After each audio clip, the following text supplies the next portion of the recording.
Assalamualaikum warahmatullahi wabarakatuh dan salam sejahtera semua para pendengar sekalian. Untuk kali ini, Tok Abid nak bercerita tentang kualiti maklumat.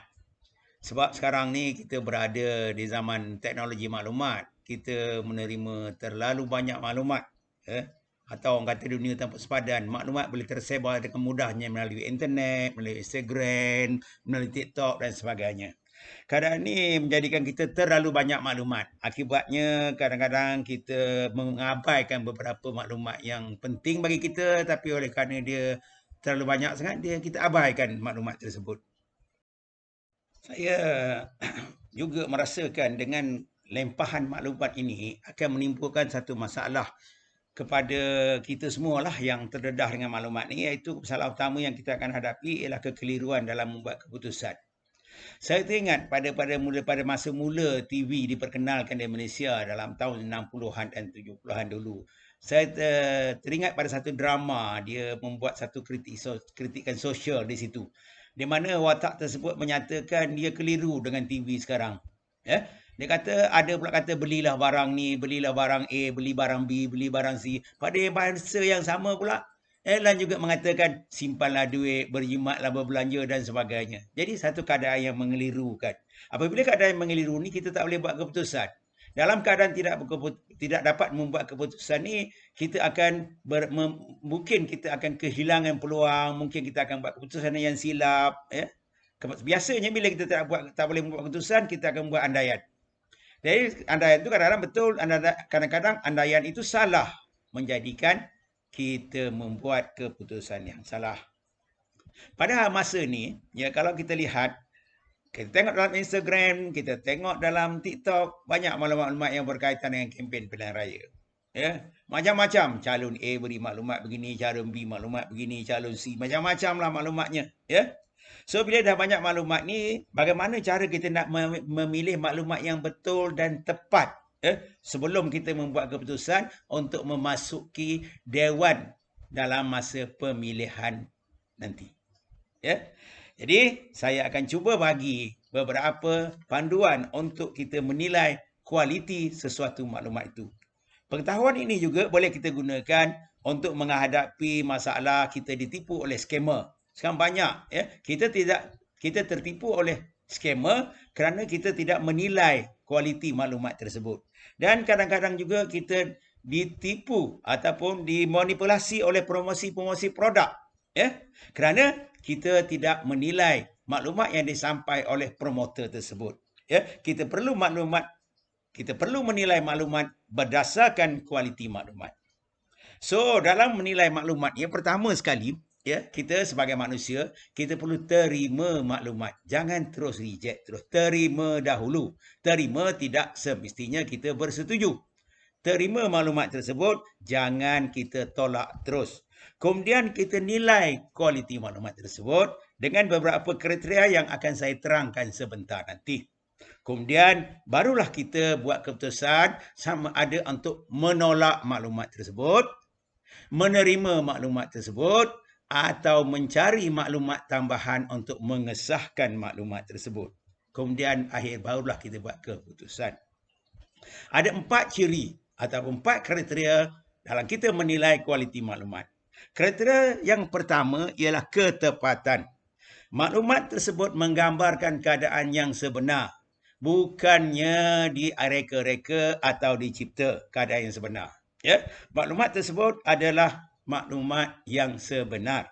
Biasanya dalam maklumat sebenar ni kalau kita dapat dari sumber utama, maknanya daripada saksi mata, saksi hidup, dia menceritakan keadaan yang sebenar tanpa meletakkan penilaian.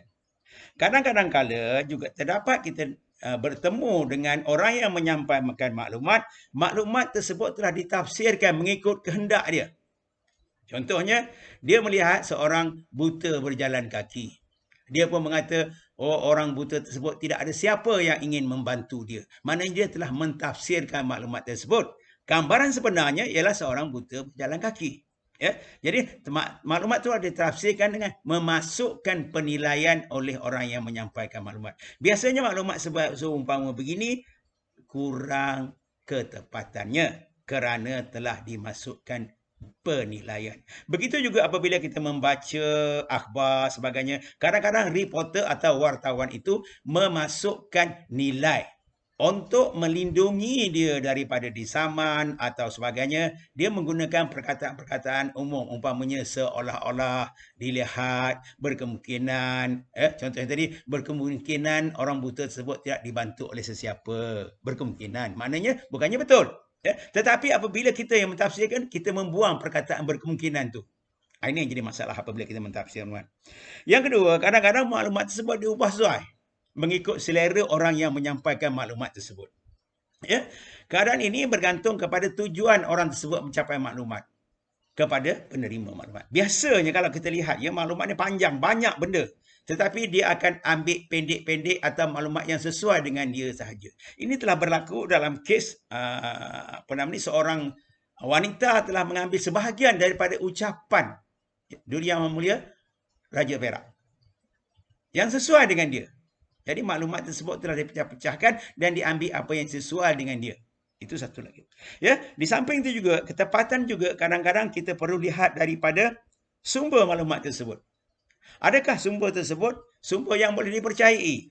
Ya, contohnya senang saja. Kalau kita nak mencari perkara kebaikan mengenai seseorang, kita akan cari maklumat yang bersumberkan kawan dia. Bila kita nak mencari keburukan seseorang, kita carilah maklumat daripada sumber orang yang bermusuh dengan dia. Itu yang kata, kalau nak lihat kebaikan, tanyalah kawan. Kalau nak lihat keburukan, tanyalah lawan. Di sini kita kena adil dalam penilaian. Kita kena mengambil dua-dua sekali, kawan dan juga lawan. Yang pertama, maklumat tersebut mestilah tepat, menggambarkan keadaan yang sebenar, tidak dimanipulasi, tidak diubah suai, tidak ditafsirkan, dan tidak diambil sebahagian sahaja. Kriteria yang kedua ialah ketepatan. Lengkap. Kriteria itu lengkap. Ya. Kriteria pertama ketepatan. Kriteria yang kedua ialah lengkap. Maklumat tersebut mestilah khusus, bukannya secara umum. Kalau kita lihat dalam kempen ke, dalam apa-apa promotion ke sebagainya, kita dapati maklumat tersebut dicatatkan secara umum. Memang tabiat ataupun style ahli politik kita suka bercakap secara umum supaya dia boleh pusing-pusing bila orang tanya. Ya, apakah ciri-ciri ataupun sifat-sifat maklumat yang lengkap? Yang pertama, dia mestilah khusus. Apa yang dimaksudkan khusus? Dia akan menyatakan apa yang berlaku. Apa yang berlaku? Contohnya, yang berlaku ialah 500 orang telah terlibat dalam kebakaran. Apa? Orang. Ya, di mana? Biasanya dia akan menyatakan di mana benda tersebut berlaku. Dan juga dia menyatakan bila. Dan dia akan menyatakan siapa yang terlibat. Dan paling baik bila kita mengapa benda itu terjadi dan seterusnya urutan bagaimana perkara tersebut berlaku. Kadang-kadang urutan ni tak ada, dia ambil sekerat-sekerat saja. Kadang-kadang bila tu tak ada nyata. Ini kadang-kadang kita tertipu. Contohnya, jika kita memerintah harga minyak akan turun. Bila? Itu maklumat pada 10 tahun yang lalu. Ya, jadi maklumat itu sudah tidak sesuai dengan keadaan yang sekarang.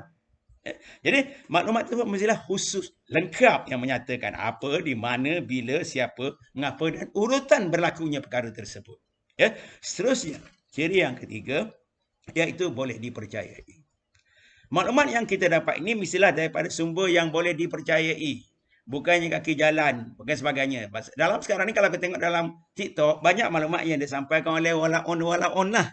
Ya, yang kita pun tak tahu sumber dia. Sebab itu dia tak berani menggunakan nama sebenar.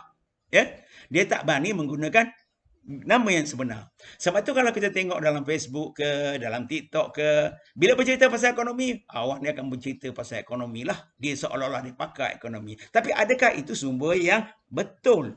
Ya, yang tepat? Ya, yang berkelayakan untuk membicarakan hal tersebut?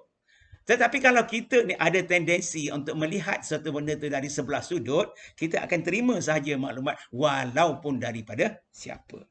Yang kedua, dari segi boleh dipercayai ini, kadang-kadang maklumat itu tidak bercanggah. Ya, tidak bercanggah di antara maklumat yang disampaikan oleh A dengan ada maklumat benda yang sama disampaikan oleh B. Tidak ada percanggahan.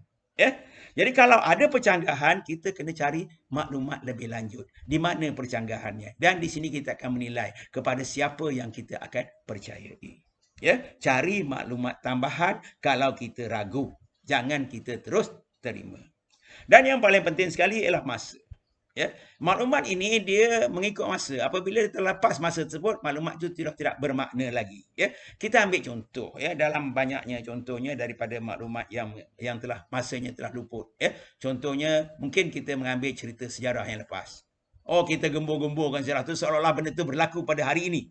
Tetapi sepatutnya perkara itu telah berlaku pada masa yang lepas. Dan yang paling penting sekali, adakah maklumat tersebut berguna kepada kita? Ya, kalau maklumat tu rasanya tak berguna kepada kita, kita bolehlah tolak maklumat tersebut.